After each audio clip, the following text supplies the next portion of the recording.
Bueno, mientras se terminan de sumar algunos, vamos a ir entonces explicando un poquito de qué va esta clase, cuál va a ser un poco la idea, lo que quiero que se lleven de este ratito que vamos a estar charlando sobre poesía, que si bien lo presentamos como una clase, porque obviamente hay una parte expositiva, sería muy lindo que todos pudieran comentar, que se sientan libres de decir justamente las ideas que van surgiendo, de hacer las preguntas que consideren necesarias. Creo que en todas mis clases o talleres me gusta mantener esa dinámica. Así que, bueno, bienvenidas sean todas las dudas, los comentarios, todas las acotaciones. Y eso creo que hace la dinámica mucho más linda, más entretenida y más enriquecedora. Bien, el día de hoy, la tardecita de hoy, el ratito que vamos a estar charlando, la idea es justamente que charlemos sobre poesía, pero no desde un punto de vista teórico. O sea, hoy, ¿de qué no vamos a hablar hoy? No vamos a hablar de tipos de rimas, tipos de estrofas, tipos de versos, que por supuesto que sería un tema muy lindo, pero también es un tema muy teórico que no es lo que quiero que se lleven hoy. Como el título de la masterclass lo anunciaba, era, bueno, ¿por dónde empiezo a leer poesía? ¿Cuáles son los problemas que se me pueden presentar al momento de decir, bueno, yo quiero leer poesía, me gusta leer poesía, pero siento quizás que no estoy preparado o que la poesía es muy difícil o quizás agarré justo el texto incorrecto y me desalenté? Empecé a leer y dije, no, no entiendo nada, quiere decir que la poesía es mucho para mí, entonces abandono y me voy con la narrativa o con cualquier otra cosa que funciona mejor. Eso pasa mucho y es muy común, sobre todo en el mundo de hoy, en donde estamos acostumbrados a que todo sea rápido. Si no funciona, lo tiramos y buscamos otro. Queremos que todo sea ya rápido, rápido. Y la poesía necesita justamente tiempo. La poesía necesita un momento especial, necesita quizás un ambiente especial. La poesía está justamente basada en experiencias, experiencias de quien escribe, pero también experiencias de quien lee. Tiene ese poder de darle al lector la capacidad de rellenar esos espacios en blanco o esos significados que no termina de definir con lo que el lector trae de su vida, de su experiencia, de su historia. Todo eso es la poesía, pero necesitamos darle un tiempo y una oportunidad también. Entonces, hoy me gustaría entonces darles algunas herramientas para que ustedes pudieran tomarse el trabajo de leer poesía. Toca prender la cámara. Si quieren prender la cámara, bárbaro. Si están con, con un desorden detrás o no quieren, les da vergüenza, yo no tengo problema. Sí, como les decía hace un ratito, hablen sin vergüenza, no tengan problema en interrumpirme. Bien, perfecto. Ahora que aclaramos entonces la finalidad de la clase es que se lleven sobre todo muchas ganas de leer poesía y que digan, me propongo leer poesía, que vayan a agarrar un libro, que vayan a investigar sobre autores, que lo incorporen a su rutina de lectura, que es algo que cuesta bastante. Porque el gusto por la poesía no es algo que nos inculcan desde chicos. A veces nos hacen aprender rimas, pero solemos entrar más a la lectura y a la literatura por la narrativa, por los cuentos, que es normal, es normal. La poesía requiere como un segundo momento, una abstracción. Entonces, al principio no todo el mundo se encuentra cómodo con la poesía. Pero es posible encontrar el poema perfecto para nosotros, el autor perfecto para nosotros, el momento perfecto para nosotros, alguien que nos habla y que nos hace sentirnos parte de ese poema, de esa experiencia. Bien, veo que fueron llegando varios, bienvenidos. Ahí vamos entonces a... les voy a compartir pantalla. Tengo una presentación.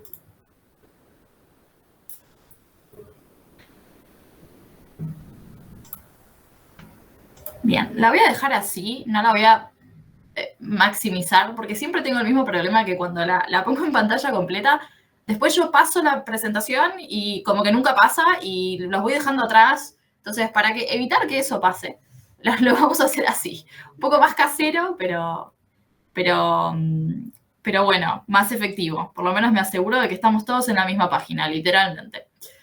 Así que bueno, leer poesía, ¿por dónde empiezo? Bueno, vamos a empezar entonces a charlar sobre lo que es la poesía en sí. Vamos a ir entonces a lo primero.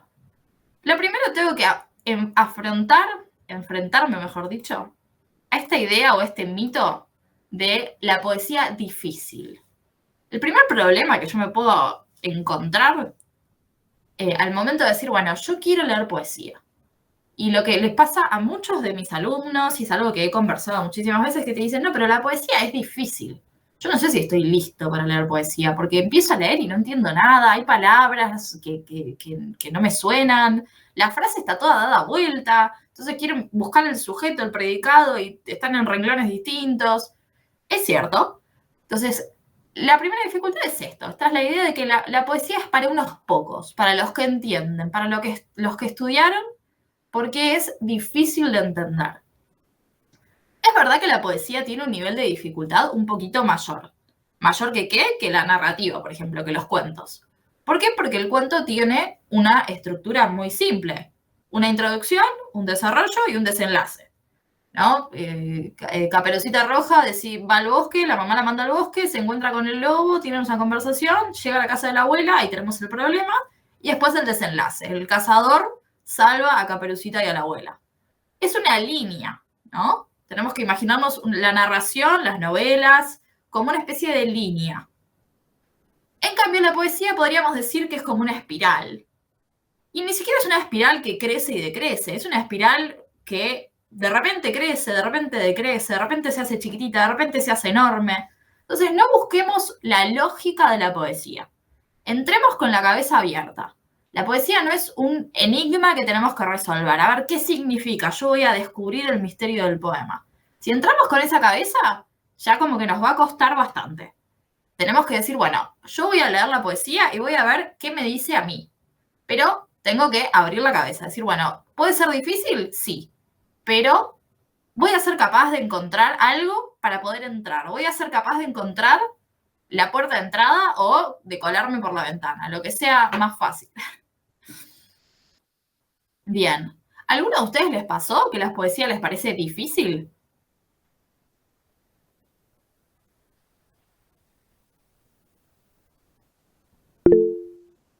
Sí, por ahí una mano levantada. Sofi. Sí, señora, soy yo. Sí, pues la de oídas me parecía difícil que leer poesía, ¿no?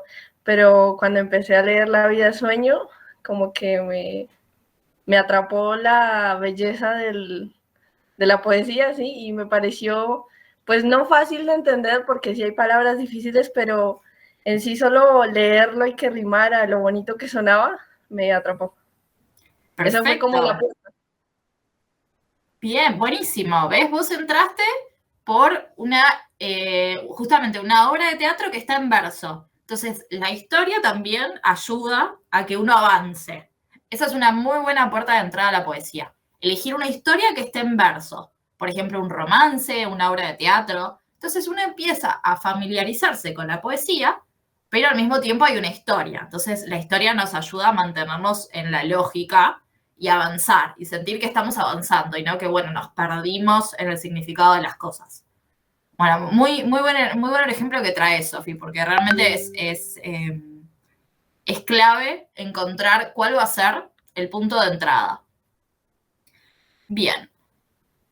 Fíjense que ahí yo les puse difícil entre comillas, porque puede ser difícil, pero algunos dicen que es como imposible. Es para los que hacen poesía, leen poesía, y esos son como una especie de grupito selecto. Los demás es como que no la entendemos. Bueno, hoy quiero que esa idea se vaya. Bien, vamos a desarmar el mito. ¿De dónde viene esta idea o este mito de la poesía difícil, de los poetas como gente especial? Para empezar, desde la antigüedad existe esta creencia de que los poetas son elegidos de los dioses. En la antigua Grecia se decía que el poeta era una personalidad especial que justamente estaba iluminado por los dioses y era visitado por las musas, y las musas le hablaban, le daban su inspiración. Entonces el poeta era un iluminado de los dioses. Platón, en la República, va a hablar de los poetas como los más perfectos, los que deberían tener como el filósofo y el poeta son como las dos. Habla del poeta como alguien que puede ver la sociedad, el filósofo va a ser el que va a gobernar, y el poeta también va a tener un rol, ¿sí? Y el poeta va a ser como un elegido, alguien que está como aparte. Después no va a hablar también de los poetas en el sentido de que va a decir que, bueno, los poetas también pueden ser mentirosos, va a después decir que si están o no dentro de la ciudad, pero siempre se habla del rol del poeta, o sea, no es alguien que pasa desapercibido. Más allá de la discusión de si puede formar o no parte de la sociedad, siempre está la imagen del poeta, como alguien especial, alguien a quien los dioses le han concedido una visión especial. Puede ver cosas y puede decir cosas de manera especial. Más adelante, y a lo largo de la historia, se va a repetir esta idea del poeta como alguien elegido. Y en el romanticismo, en el movimiento romántico vamos a tener finales del 18, durante el 19, se va a hablar del poeta como el poeta aislado. Se va a hablar mucho del poeta maldito. No se va a ver esta elección como una especie de don de los dioses, sino más bien como una maldición. ¿Por qué una maldición? Porque el poeta puede ver las cosas de manera clara, pero va a ser un incomprendido. Va a estar siempre solo, siempre aislado, va a ser el que tiene una visión que nadie comprende. Y por eso se dice que existe esta idea del artista en la Torre de Marfil, el artista como en una torre inaccesible donde todos lo vemos, pero a donde nadie puede llegar, ¿no? Y toda esta idea es lo que nosotros, un poco de manera subconsciente, tenemos del poeta. Bueno, el poeta es especial, el poeta dice cosas de manera que nadie las entiende, o sabe cosas, o ve las cosas de manera que nadie las entiende. Y esto se traspasa a la poesía. Bueno, si el poeta es un ser especial, lo que va a decir va a ser totalmente especial también. Entonces, ¿quiénes somos nosotros para entender lo que el poeta nos tiene que decir? Bueno, vamos a ir adentrándonos en esta idea y vamos a ver si realmente es así o si podemos nosotros, simples mortales que no hemos sido visitados por las musas, entender algo de lo que los poetas tienen para decirnos. ¿Y por qué es importante que nos tomemos el tiempo de intentar entender o de disfrutarlo simplemente? Bueno, vamos a hablar un poquito entonces de la poesía en sí. ¿Qué es la poesía? Y esto es importante, aunque parezca un poquito más teórica esta parte, me parece importante que lo distingamos porque también tenemos un poquito esta idea preconcebida de que, bueno, un texto poético es el que usa palabras lindas y generalmente habla de un tema que puede ser el amor o algún ideal. Entonces, al final, poesía es lo que nos viene en los caramelos y que nos viene un pequeño, por lo menos acá en Argentina, hay unos caramelos muy conocidos que son los 2 corazones, que uno los parte y tienen adentro, tienen en el envoltorio un poema de calidad Z, ¿no? Pero generalmente es como, bueno, poesía es la que está en los caramelos 2 corazones, ¿no? Entonces, esa es un poquito la idea. Un poema se hace para manifestar un sentimiento amoroso o para hablar de un paisaje. Sí, no está mal, pero vamos a ver que la poesía va mucho más allá de todo eso. ¿Qué es la poesía? Entonces, ¿qué sí es poesía? De vuelta nos vamos a ir a la antigüedad, vamos a viajar y vamos a preguntarle al señor Aristóteles, que habló de muchas cosas, definió cosas muy importantes, y entre ellas habló de justamente la literatura y el arte poética, la obra se llama justamente Poética, y ahí va a distinguir 3 grandes géneros. También lo hizo que hasta el día de hoy se mantiene esta distinción. Imagínense lo fundacional que fue esta obra, que hasta el día de hoy estamos hablando del señor Aristóteles y de su poética.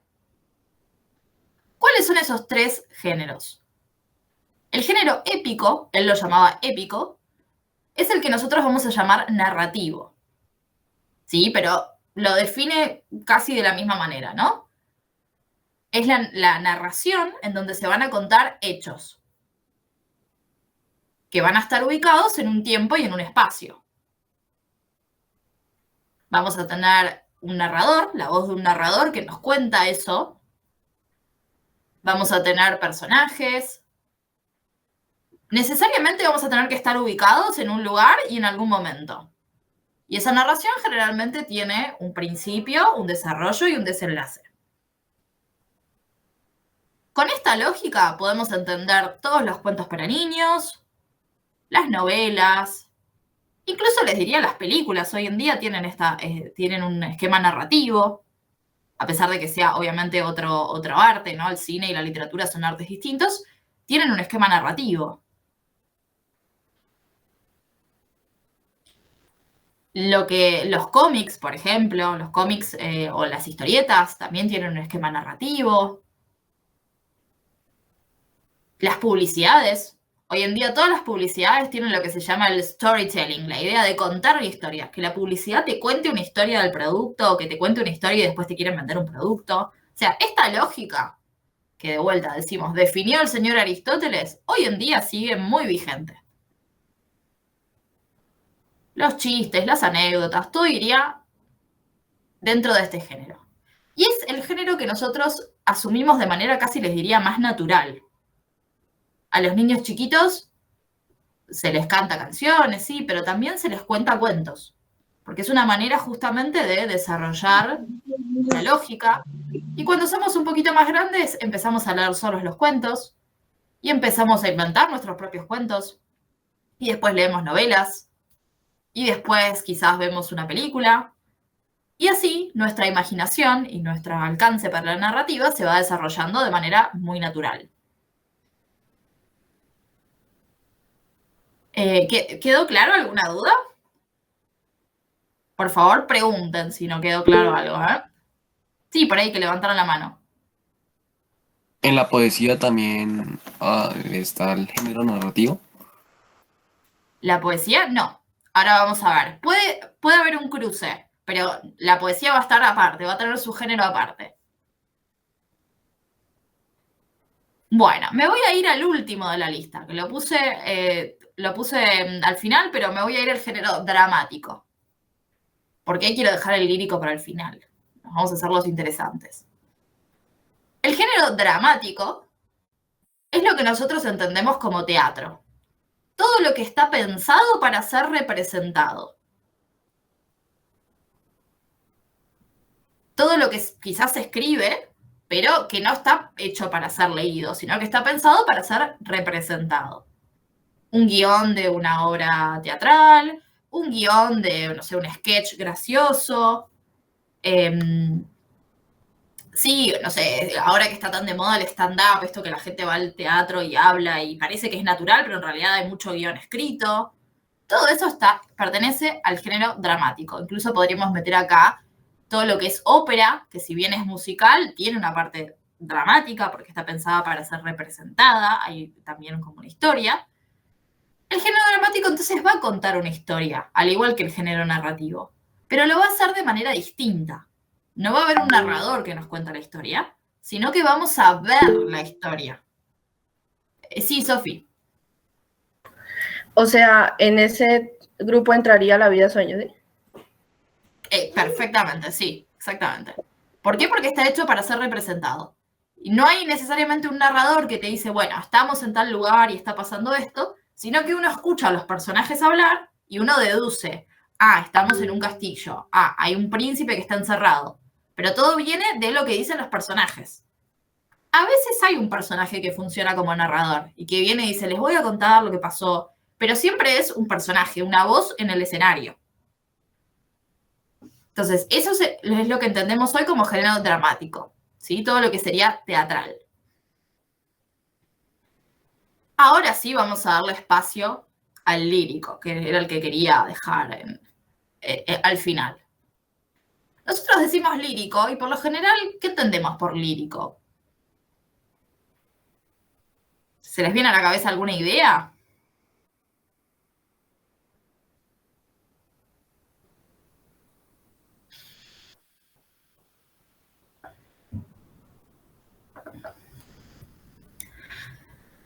Lírico se le llama, por ejemplo, al canto lírico. Cuando se habla de ópera se habla de canto lírico. Y en este caso no va a tener tanto que ver con la ópera, sino que lírico viene de la palabra lira. ¿Alguien sabe lo que es una lira? ¿O se imagina lo que es una lira? Un instrumento de cuerda, creo. Perfecto. Un instrumento de cuerda, que es como un pequeño, no quiero decir un arpa, porque el arpa se toca como de costado. La lira es chiquitita y tiene varias cuerdas, que se usaba, sobre todo en la antigüedad, para acompañar justamente la recitación de una poesía. Y acá viene como esta idea de que la poesía nace primero con música. La poesía nace acompañando, o acompañada, mejor dicho, de la música. Está muy emparentada con la música. Y por eso se llama género lírico, porque se acompañaba con el sonido de la lira. Y además, por otro motivo, que es que Apolo, el dios el dios de la luz, el dios del sol, era también el dios de los poetas. Y uno de los símbolos de Apolo, una de las representaciones de Apolo era justamente la lira. Era el dios de los músicos y de los poetas. Entonces, los poetas, podemos decir así, le rendían tributo a el dios Apolo. Además, cuando un poeta ganaba un concurso, se le ponía una corona de laureles. La corona de laureles era también símbolo de Apolo. Apolo se lo representa siempre con una corona de laureles. Es como su árbol que lo va a representar, porque tiene una historia con Dafne, ¿no? Con una de las ninfas que se convierte en laurel. Pero nos iríamos mucho por las ramas si nos pusiéramos a hablar del dios Apolo. Lo vamos a dejar ahí. Pero sí quédense con la idea de que cuando hablamos de lírico, de género lírico, hablamos de la poesía, lo que nosotros entendemos como poesía. ¿Alguna duda hasta ahí? Bárbaro, bueno, vamos adelantando. Esto, ya estamos acá. Bien. Algunas características entonces de la poesía. Ya dijimos, bueno, lo que es, cómo lo llamamos. Vamos a decir, ¿cómo vamos a empezar a definir la poesía? ¿Por dónde vamos a entrar? ¿Qué es poesía y qué no? ¿Qué opinan ustedes? ¿Cómo saben ustedes que están ante la presencia de poesía? ¿Rima? Bueno, la rima podría ser una idea, pero nos vamos a encontrar que cuanto más moderno es cuanto más avanza la historia, la poesía se desprende de la rima. Dice, bueno, no necesito la rima. Pero es verdad que la rima suele acompañar la poesía. ¿Sí, Sasai? Para mí también, sobre todo mucho el lenguaje que se utiliza, las Muy palabras, bien, la forma de describir. muy bien. Perfecto, el lenguaje. Bien, bien, bien. Como decía recién, lo que nosotros decimos, bueno, la rima. Yo sé que es poesía si hay rima. Cuanto más avanza la historia y más avanza el género lírico, vamos a ver que la poesía se va desprendiendo de ciertas características que nosotros pensábamos que eran imprescindibles, como por ejemplo la rima, no sé, las metáforas, la disposición en el espacio en la hoja. Y decimos, bueno, si se desprende de la rima, ¿cómo hacemos para saber si es poesía o no es poesía? Entonces va un poco de la mano de lo que mencionaba Sasai, con el lenguaje. ¿Qué va a ser lírico? ¿Qué vamos a entender como poesía? Lo que expresa una emoción, un sentimiento, una idea. Y su finalidad no va a ser contarnos una historia, sino transmitirnos un estado de ánimo del que habla, ¿sí? Del que vamos a llamar yo lírico. Porque se acuerdan que dijimos que en el género narrativo teníamos un narrador que nos contaba la historia. Acá no tenemos narrador, pero tenemos a alguien que nos habla, alguien que se dirige a nosotros o que se dirige a todos o que se dirige a otra persona, alguien que describe, alguien que dice cómo se siente. A ese alguien lo vamos a llamar yo lírico.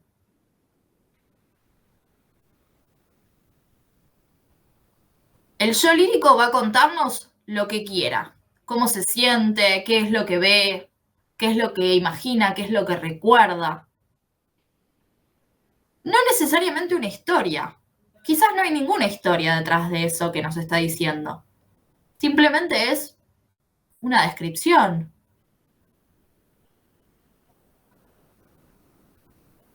Esta voz del yo lírico le va a dar a la poesía una perspectiva muy personal. Porque puede describir lo que ve, puede hablarle a alguien, puede expresar sus sentimientos, decir que se siente triste, que se siente feliz, que se siente esperanzado.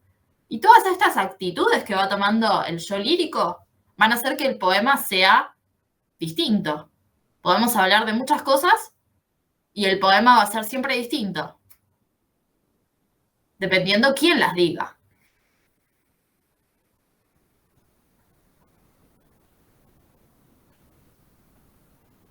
Y acá tenemos una primera dificultad, si quieren, pero que a la vez es algo bueno.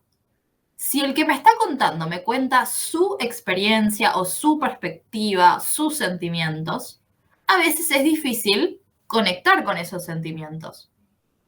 Como cuando una persona me cuenta una historia, me cuenta cómo se siente, a veces no conectamos con las personas. Nos dicen, no sé, me siento triste o me siento contento, y uno quiere escucharlo, quiere entenderlo, pero a veces uno se pierde como en esa comunicación. Puede pasarnos con un poema que nos perdemos en intentar comunicarnos con ese yo lírico. El yo lírico nos cuenta algo y nosotros nos perdemos como en sus palabras, en su lenguaje, no lo terminamos de entender. Puede pasar. Y ahí no hay que tener como tanto miedo ni respeto. Decir, bueno, listo, no lo entendí, no pasó nada. Ya lo entenderé o no. Quizás no conecté específicamente con este poema. Bien.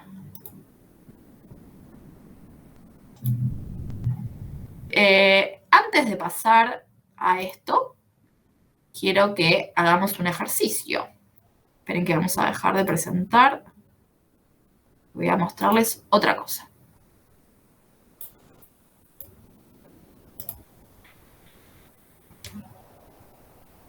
Bueno, para que nos demos una idea, llevemos a concreto esto que acabamos de decir. Tenemos acá varios textos. Vamos a empezar con el primero. Guitarra, instrumento musical de cuerda compuesto por una caja de resonancia en forma de 8, un mástil largo con trastes y cuerdas, generalmente 6, que se hacen sonar con los dedos. ¿Cuál es la fuente? El diccionario de la RAE. Estamos ante la presencia de una definición. ¿Alguno de ustedes diría que esto es un texto poético? No. No, y es como que ya enseguida todos me dijeron, no. Bueno, manténganlo en mente. Acá arrancamos. Guitarra del mesón, que hoy suena jota, mañana petenera, según quien llega y tañe, las empolvadas cuerdas. Guitarra del mesón de los caminos, no fuiste nunca ni serás poeta.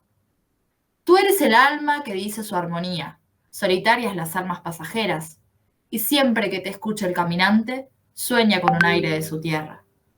Guitarra del mesón, que hoy suena jota, mañana petenera, según quien llega y tañe, las empolvadas cuerdas. Guitarra del mesón de los caminos, no fuiste nunca ni serás poeta.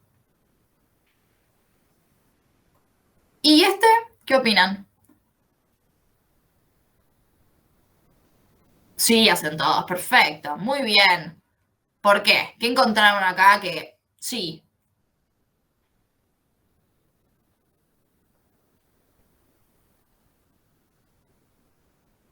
Vamos, sin miedo.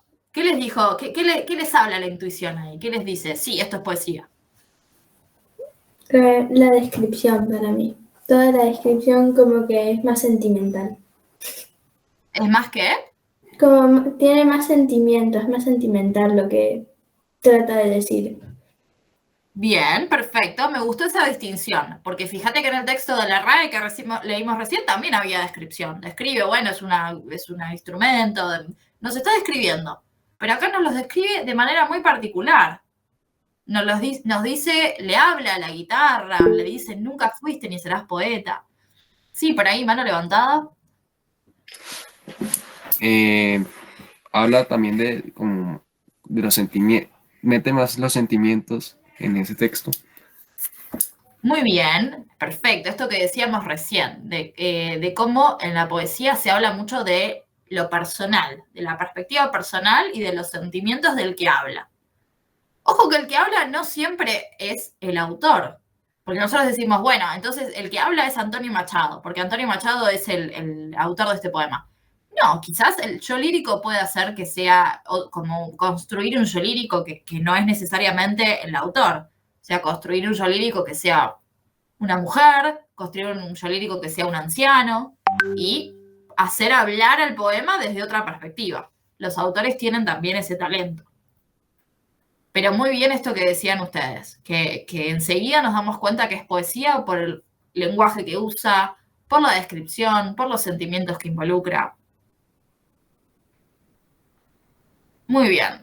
Vamos con otro texto. Una guitarra acústica de John Lennon que estuvo perdida por 50 años se convirtió en el instrumento de los Beatles más caro jamás vendido en una subasta. Se trata de la acústica Framus Hootenanny, de 12 cuerdas que fue encontrada en un sótano. ¿Poesía sí o poesía no? No, claramente. Seguimos hablando de la guitarra. Fíjense que nunca dejamos de hablar de la guitarra. Hablamos de la guitarra al principio, seguimos hablando de la guitarra en el segundo texto y acá también. Y sin embargo, está muy claro cuál es poético y cuál no. Ustedes enseguida dijeron no o sí. Y el tema siempre fue el mismo. Siempre estamos hablando de la guitarra, siempre describimos la guitarra. Acá dice, no, la guitarra es acústica, tiene este nombre, tiene 12 cuerdas. Era la guitarra de John Lennon, así que es carísima. Sin embargo, decimos enseguida, bueno, poético no es. Vamos con el último. Acá. Habrá un silencio verde, todo hecho de guitarras destrenzadas. La guitarra es un pozo con viento en vez de agua. Poesía sí, poesía no.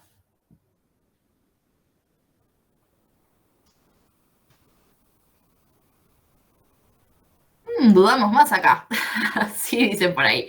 Bien, muy bien. Es poesía. Acá ya tenemos poesía más difícil, si quieren.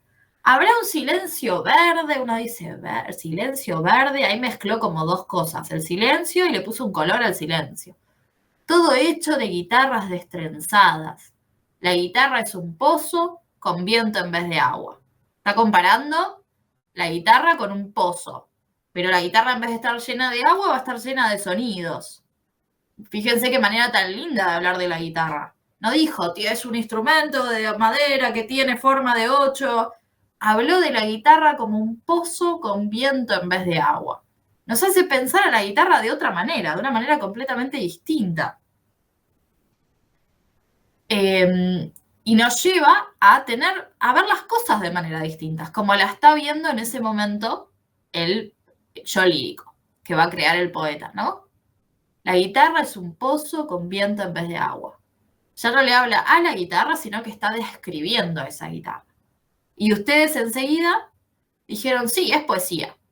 Hay una cierta rima acá, hecho de guitarras destrenzadas, la guitarra es un pozo con viento en vez de agua. Hay como una pequeñísima rima, pero podría no tener rima y nosotros enseguida diríamos, sí, es poesía. ¿Por qué? Porque por cómo nos está hablando, por el lenguaje. Entonces, tengamos eso en mente cuando digamos esto es poesía y esto no. No solamente la rima nos da la pauta o la pista de que estamos ante un texto poético. El lenguaje, sobre todo, y la forma de expresión es lo que nos va a decir si es poesía o no. Como una pregunta muy difícil de responder, pero nosotros nos podemos dar cuenta. Ustedes, de hecho, se dieron cuenta muy bien, así que fíjense que están muy entrenados en su intuición. Bueno, ¿venimos bien hasta acá? ¿Tenemos preguntas? Perfecto. Vamos a seguir compartiendo entonces donde habíamos dejado. Ya volveremos a los textos. Y ahora sí, vamos a algunos recursos de la poesía. ¿Cómo va a hablarnos la poesía? Como vimos recién que nos hablaba, por ejemplo, cuando hablaba de la guitarra es un pozo con viento en vez de agua. Los poetas van a crear imágenes, van a construir imágenes sensoriales que permiten al lector representarse un momento, un estado de ánimo, un objeto, un paisaje. ¿A qué llamamos imágenes sensoriales? A las imágenes que nos vienen a través de los sentidos. No solamente lo que vemos, porque nosotros decimos imagen es lo que veo. No, en poesía no solamente. Imagen es también lo que tocamos. Si decimos que el pasto es suave, eso es una imagen sensorial, suave como la seda. Estoy creando una imagen que tiene que ver con el sentido del tacto. Si yo digo que era dulce como la miel, estoy creando una imagen que tiene que ver con el gusto. O si hablo del silencio verde, como hablaba recién, todo hecho de guitarras destrenzadas. Es una imagen que tiene que ver con el oído. Entonces vamos a usar todos los sentidos, vamos a involucrar todos los sentidos para crear imágenes. Y esas imágenes nos van a llevar a un momento, a un estado de ánimo, a un objeto, y nos van a hacer verlos de manera distinta. Verlos con los ojos de ese yo lírico, del que nos habla. Todos vimos una guitarra en nuestra vida. O tenemos una idea de cómo es una guitarra. Y sin embargo, no es lo mismo decir, eso es una guitarra, que decir que la guitarra es un pozo con viento en vez de agua. De repente me imaginé la guitarra, me imaginé su parte, su profundidad.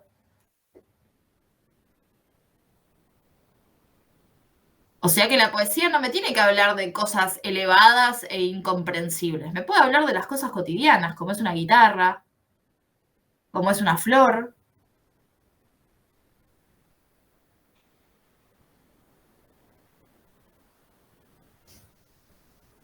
Bien, ¿qué otro recurso va a usar la poesía? Va a usar el ritmo y va a usar la rima, aunque dijimos que no necesita sí o sí tener rima para que sea poesía, pero la va a usar como un recurso. ¿Por qué esto? Porque la poesía dijimos que nace de la música o nace con la música, nace de la manito de la música, se acompañaba siempre con la lira o con algún otro tipo de instrumento. En la Edad Media el juglar generalmente tenía una mandolina o algún otro tipo de instrumento que acompañaba la poesía, la recitación de poesía. Y esto va a generar un efecto a través de los sonidos, lo que llamamos musicalidad. Que aunque hoy en día no usemos música necesariamente, se va a generar un sonido armonioso. O sea, la poesía va a trabajar con lo que escuchamos, no solamente con lo que imaginamos o con lo que decimos, sino también con esos sonidos que estamos escuchando. ¿Cómo va a lograr este efecto? Con el ritmo, ¿sí? Marcado con los acentos de las palabras. Vamos a ver un ejemplo de ritmo. Si yo les digo, ya viene el cortejo, ya viene el cortejo, ya se oyen los claros clarines, la espada se anuncia con vivo reflejo, ya viene oro y fierro el cortejo de los paladines. ¿Qué tipo de impresión les dio eso que dije? Más allá de que si entendieron o no el significado de las palabras. Ya viene el cortejo, ya viene el cortejo, ya se oyen los claros clarines. Sí, anímense, muy bien. ¿Como pregonando algo? ¿Un mensaje? Perfecto, estoy pregonando algo. Y más allá de que vos entendiste o no las palabras, que por ahí las entendiste, el ritmo, este ritmo rápido y marcado, ya viene el cortejo, viene un cortejo que es como un ejército, y el cortejo viene marchando, viene marcando el paso. Y ese marcar el paso se va a ir marcando justamente en el ritmo de la poesía. Sí, por ahí, Sofi. Sí, lo mismo, que está medio cantado, tiene un pulso definido. Muy bien. Es alguien que va marchando justamente. Y eso, aunque, de vuelta, si yo no supiera español y no supiera las palabras que estoy diciendo, captaría igual este ritmo. O sea que la poesía va más allá de lo que las palabras nos dicen, sino también que tenemos que relacionarlo con lo que escuchamos. Al igual que la música, yo puedo escuchar una canción que esté en otro idioma y decir, esta canción habla de algo triste o me da melancolía. Por ahí no entendí la letra, pero la música me transmitió melancolía, me transmitió dulzura o me transmitió alegría. La poesía puede hacer lo mismo. Una poesía bien hecha, a través de los sonidos, me va a transmitir suavidad, me va a transmitir ritmo, me va a transmitir fuerza, me va a transmitir enojo, risa. Eso lo voy a lograr a través del ritmo, de marcar ciertas palabras o ciertas partes de la palabra. Ya viene el cortejo, ya viene el cortejo. Estoy marcando, jugando con los acentos de las palabras para marcar el ritmo. Y la rima la voy a generar con la repetición de sonidos al final de la palabra. Si yo digo, ya se oyen los claros clarines, la espada se anuncia con vivo reflejo, ya viene el cortejo de los paladines. Clarines y paladines son dos palabras que suenan igual en el final, tienen el mismo final. Entonces, eso va a generar rima. La rima entonces es la repetición de sonidos al final de una palabra.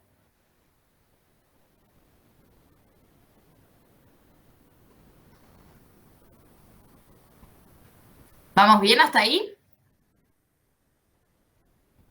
Bueno, todo esto lo tenemos que tener en cuenta, como les digo, al momento de leer poesía, no quedarnos solo con el significado, decir, bueno, voy a ir a descifrar lo que quiere decirme. No, primero tengo que decir, bueno, lo leo, escucho, lo puedo leer en voz alta, lo voy escuchando. ¿Qué pasa con ese sonido? ¿Qué me transmite el sonido? ¿Qué sentimiento me transmite?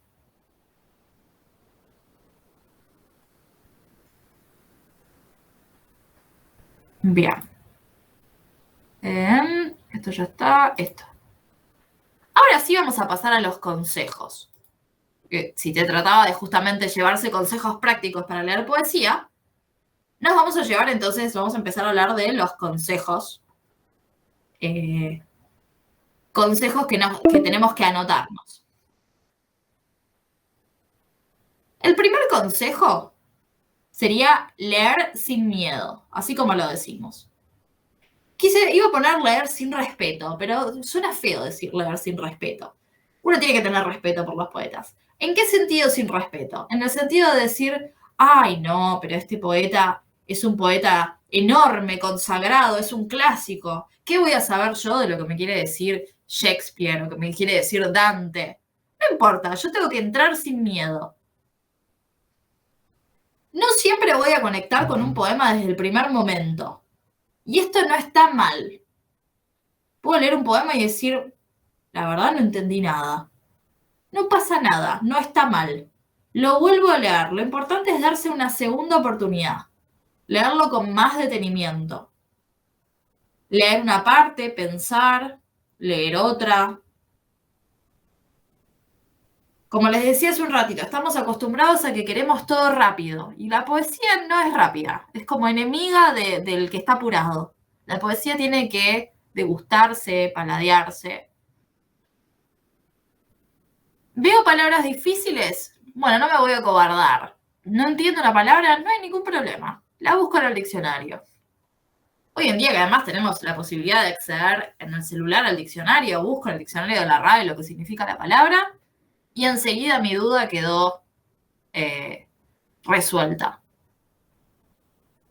Y muchas veces es una buena forma incluso de aprender vocabulario, o de que una palabra tiene más de un significado y en poesía se usa con significados diversos. Bueno, encontrar un significado nuevo, jugar con el lenguaje, jugar con las posibilidades de las palabras.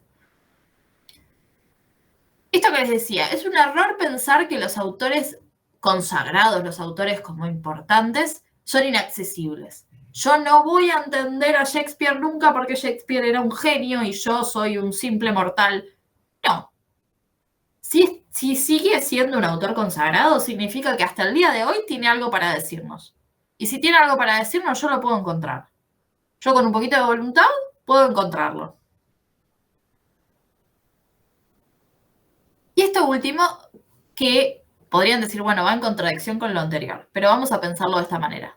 La poesía es experiencia humana, ¿sí? El poeta siempre va a hablarnos desde su voz, desde su experiencia, pero siempre va a encontrar una forma de hablarnos a nosotros en lo particular, que lo relacionamos con nuestra propia experiencia. Y como todos los humanos, nosotros nos llevamos bien con algunas personas más que con otras. Entonces, no siempre nos van a gustar todos los poemas, por más que esos poemas sean buenos y que sean clásicos y que sean famosos. Quizás yo lo leo y digo, a mí no me dice nada. Bueno, si a vos no te dice nada, podés darle una segunda oportunidad y está buenísimo que le des una segunda oportunidad, pero quizás no es el poema correcto para vos. Tenés que buscar otro poema que a vos te hable y te haga resonar de manera distinta. Sí, Sasai. Que supongo que pasa igual que con los libros, que no todos los libros le gustan a todo el mundo.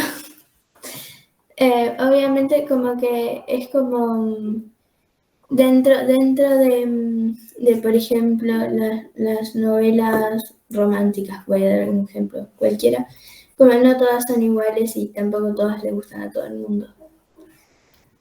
Perfecto. Perfecto, sí, tal cual. No todas les gustan a todo el mundo y no todas les gustan siempre en el mismo momento a todo el mundo. Yo puedo leer una novela a los 15 y decir, ¡ay, esta novela o este poema, aburridísimo! Lo vuelvo a leer a los 20 y digo, ¡wow!